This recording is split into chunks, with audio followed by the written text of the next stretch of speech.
Let us look at the last part of this particular structures bit. In fact, this particular chapter is structures and unions. Now, what do you mean by a union and how it differs from structure? In exams, most of the time it will be a theory question to differentiate between these two words, structures and unions.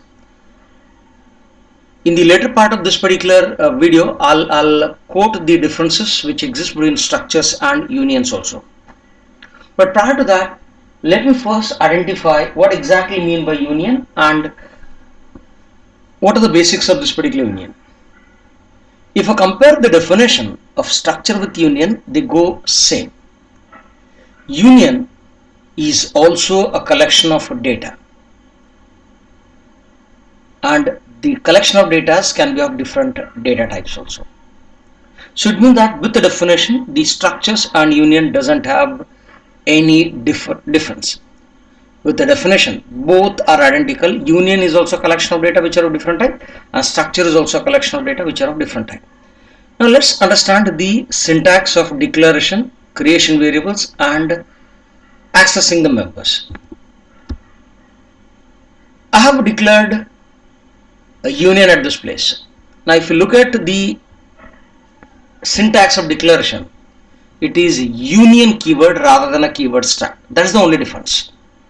Rest all things are going to be identical. You will have a tag name which will tell what exactly the members are for, and you can have any number of members at this place. Union followed by tag name.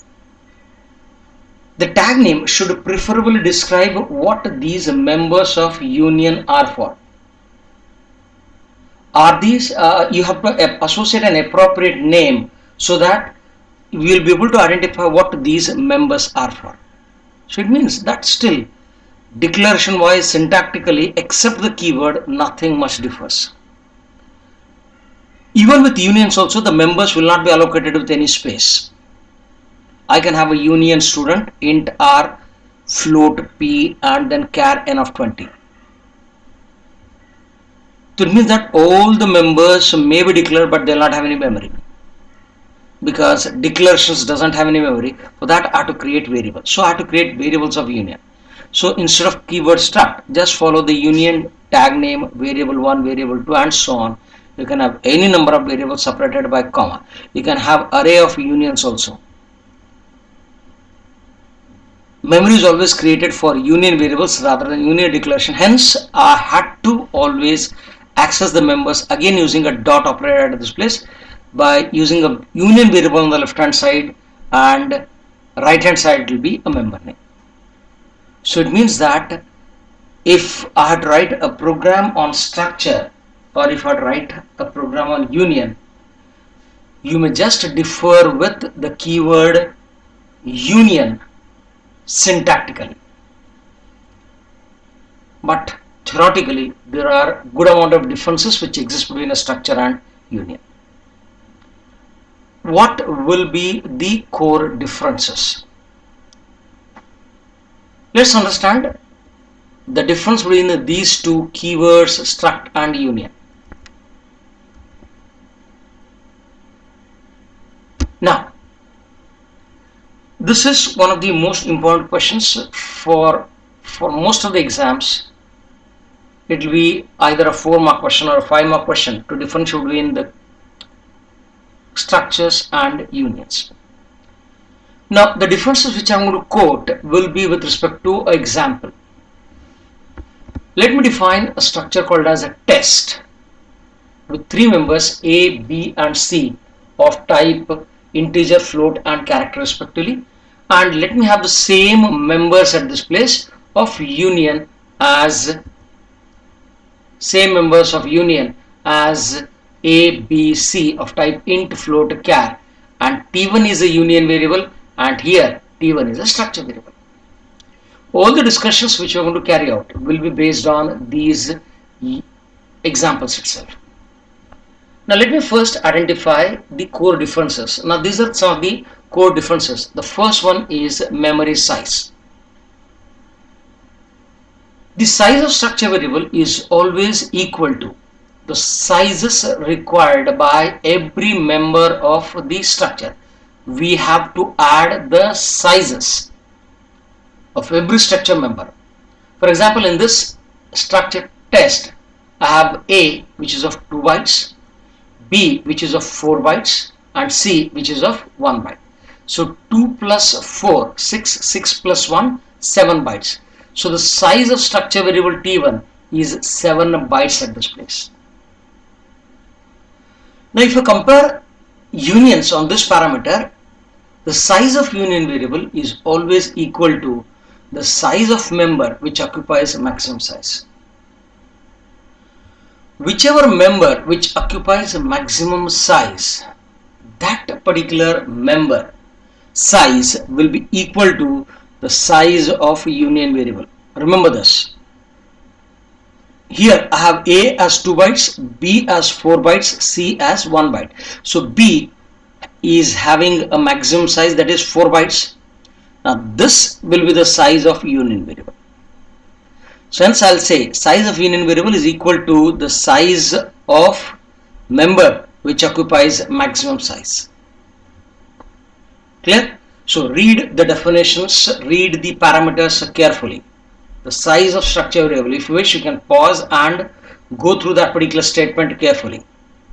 The size of structure variable is always equal to the sizes required, sum of sizes required by every member of the structure. If I had to quote the union memory size of union will be always equal to the size of the member which occupies maximum size. Right? Now, let's go for the second part. So, if this is how this size of structure variable and union variable is going to be created, how memory allocation will be done? In structure with the T1, every member will have separate space. In a T1, there is a separate space of 2 bytes for A, there is a separate space of 4 bytes for B, and there is a separate space for C as 1 byte. Now, if you look at the memory diagram, A is having a separate space 2 bytes, B is having a separate space of 4 bytes, C is having a separate space of 1 byte. Hence, I'll say all the members will have separate memory space. Whereas, in union, there is no unique memory space for every member. All the members will have common area. So there is a space of 4 bytes in which all the variables need to be accommodated. All the variables will not be appropriate. At any given point of time, there is only one variable which can be accommodated in this particular part. Right? So memory allocation. So first is how do I calculate memory size and how memory gets allocated. Now, the last core difference is hub and how many members will be active at any given time. In structures, at any given point of time, all the members are going to be active. Whereas with unions, there will be only one member which will be active, and that too the one which has been operated at the last. Now, let me put some statements for justifying these parts. Now here I have a variable called as T1. So T1.A. Assume that T1.A equals to 5. T1.B is 6.5 and T1.C is assigned as A. So in structures, if you wish, you can write beneath this T1.A equals to 5, T1.B equals 6.5 and T1.C equals to A within single quotes because it is a character variable.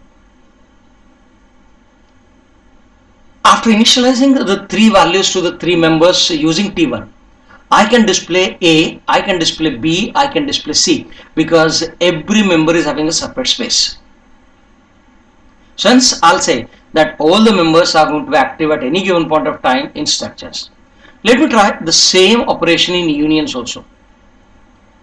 In unions, if I say T1.A equals to 5,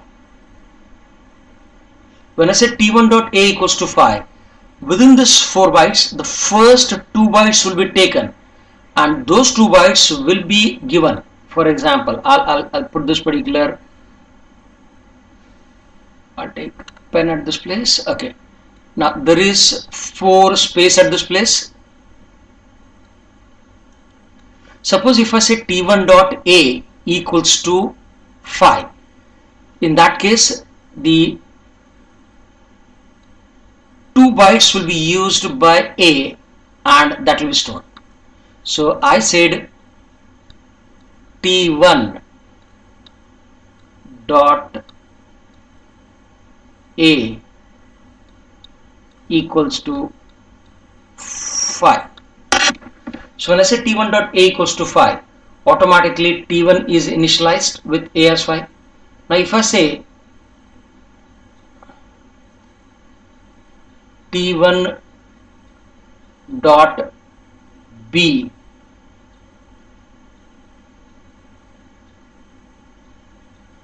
equals to,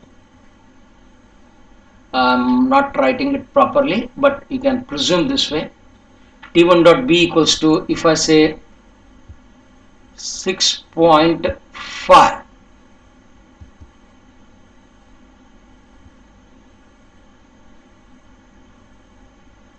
okay, I somehow managed this. T1 dot B equals 6.5. What this indicates?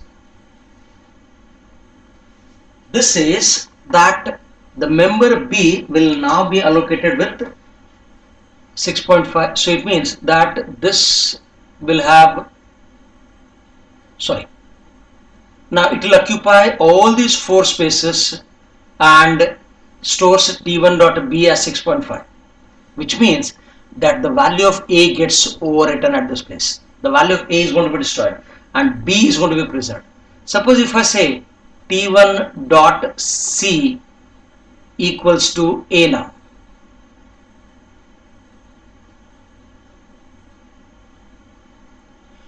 Now what it does is it will now overwrite the value of B and A is going to be stored. So now this is for A, this is for B and this is for C. So finally what is preserved at this place? It is only A. Let me use the pointer option again. I'll say arrow. So now A was using 2 bytes, B was using 4 bytes by overwriting A, and C is using a 1 byte by overwriting again the value of B. So at any given point of time there will be only one value which will be preserved, and that too the one which has been operated at the last. Now you might question, what if I could have said T1 dot A first and then followed by T1 dot C? Because when I say T1 dot A is only 2 bytes, again there are 2 spaces which are free. When I say T1 dot C, will it occupy the next byte? No. It will always keep on overwriting the values itself.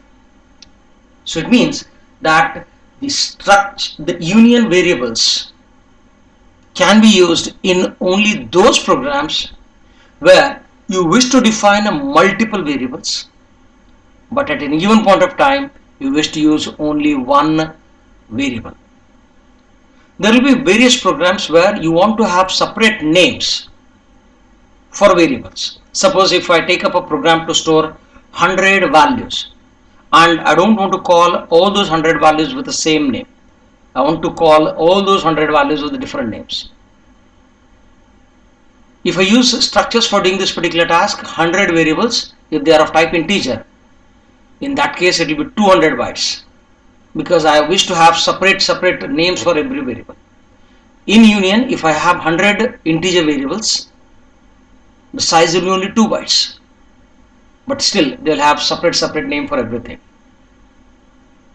The rule says, or the condition which is supposed to be done is always there will be only one value active at any one time. Only one value is going to be used, and whenever you use one value, the previous value is always going to be overturned. Only in such cases we can use programs pertaining to unions. As such, union programs are not there for a syllabus. Only the difference between structures and unions will be there. Do go through all the videos of structures. A very important chapter, simple chapter. I believe that I have tried to simplify all these concepts. If you have any queries, definitely you can put a comment, or you can call up and get your doubts clarified. Thank you.